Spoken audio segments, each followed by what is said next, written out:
কেমন আছেন? আমরা যাচ্ছি মায়াপুর, ওখানে গিয়ে আবার দেখা হবে। টাটা। এই দেখো আমার মা, এই দেখো আমাদের দিদি।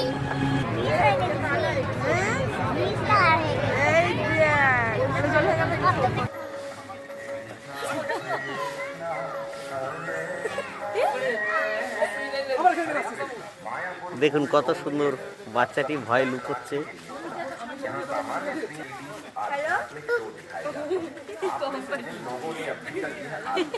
পরে কেমন দেখ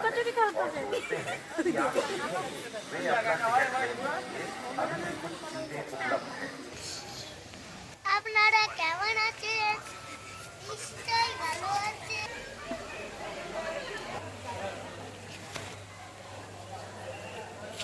ওই যে রিবু বাবু।